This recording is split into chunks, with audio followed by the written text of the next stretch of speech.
টানা তৃতীয়বারের মতো দেখে ফেললাম Toofan cinema. Hey guys, welcome back to cine Sumanta. কি অবস্থা সবার? তুফান সিনেমা রিলিজ হয়েছে ওটিটি প্ল্যাটফর্ম চরকি এবং হইচইতে। তো সিনেমা হলে তো এই সিনেমা দুইবার দেখছিলাম ঈদের সময়। তৃতীয়বার দেখার ইচ্ছা ছিল, কিন্তু তখন দেশের একটা অস্থিতিশীল পরিবেশ বিরাজ করতেছিল, তখন সব কিছুই বন্ধ ছিল।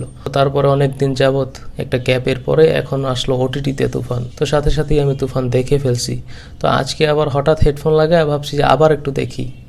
মানে তৃতীয়বার দেখার পর চতুর্থবারে যখন রিপিট করতে যাই, তখন দেখতে দেখতে যখন ওই যে টানা 4 মিনিটের যে একটা অ্যাকশন ক্লিপ আসে, 3 মিনিট বা 3.5 মিনিট এরকম আর কি, তো ওইখানে দেখি যে শাকিব খান যখন গুলি করে একটা ওই লোকটারে, এই যে দেখতে পাচ্ছেন, তখন ওই লোকটার হাতে অস্ত্রটা পড়ে যায়। তো এটা কি ইচ্ছাকৃত ভুল? শাকিব খান যখন ওই যে অ্যাকশন সিনটাতে ওই ভিলেনটাকে বা ওই সাইড অ্যাক্টরটাকে যখন একটা এরকম পোল্টি মারে, তখন তার হাত থেকে অস্ত্রটা নিচে পড়ে যায়। পরে সে আর উঠানোর সুযোগ পায় নাই। দেখবেন যে সে ওই অবস্থায় হাত এরকম করে, তো শাকিব খান তখন হিট করে দেয় তারে।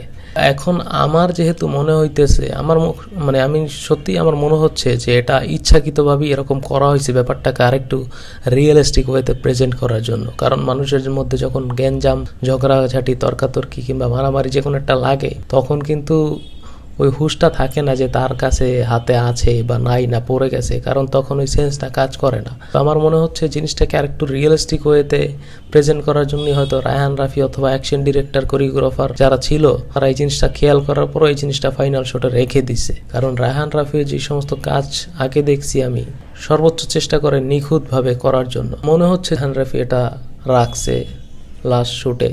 কারণ আপনি যদি রায়হান রাফির অতীতের কাজগুলো একটু ঘাটাঘাটি করেন বা দেখেন, সে তার কাজে ওয়েব সিরিজ বলেন, সিনেমা বলেন, প্রতিটা ক্ষেত্রেই চেষ্টা করে সর্বোচ্চটা দেওয়ার জন্য এবং ভুল ত্রুটি না রাখার জন্য।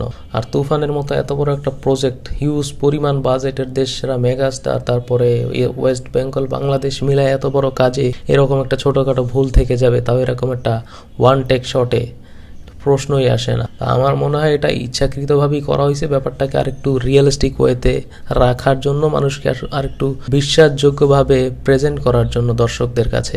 এর আগে অনেক শটই আমরা দেখছি বাংলা সিনেমা যেগুলা ট্রলের শিকার হয়েছে, হাসির পাত্র, মানুষ হাসাহাসি করছে বাংলা সিনেমার সিন নিয়ে। বাংলা সিনেমা আগে কোন লেভেলের অ্যাকশন কিংবা কোরিওগ্রাফি বা ডিজাইন, সেট ডিজাইন হতো, সেটা আপনারাও জানেন, আমিও জানি। সুতরাং এই ব্যাপারে কথা বলে লাভ নাই। তো তুফানে যেই পরিমাণে এফোর্ট এবং যেই পরিমাণে সেট ডিজাইন, অ্যাকশন কোরিওগ্রাফি, প্রতিটা শুট, প্রতিটা ফ্রেম টু ফ্রেম যেই পরিমাণে এফোর্ট দিয়ে করা হয়েছে, মনে হয়েছে প্রত্যেকটা সিনে এক একটা পরিশ্রমের ছাপ লেগে আছে। তো যাই হোক, আমার মনে হয়েছে যে এই সিনটা অনেকেই, আমি দেখলাম যে ফেসবুকের বিভিন্ন গ্রুপে এটা নিয়ে হাসাহাসি বা ট্রল করতেছিল, যারা শাকিব খান হেটার্স বা তাকে পছন্দ করে না, তার কাজকে পছন্দ করে না, কিংবা আরও যেই সমস্ত সোকল্ড হিরোর ফ্যান ট্যান আছে, তারা হয়তো অনেকে পছন্দ করে না, তারাই এই সুযোগে ভাবতেছে যে এই তো ট্রল করার সুযোগ।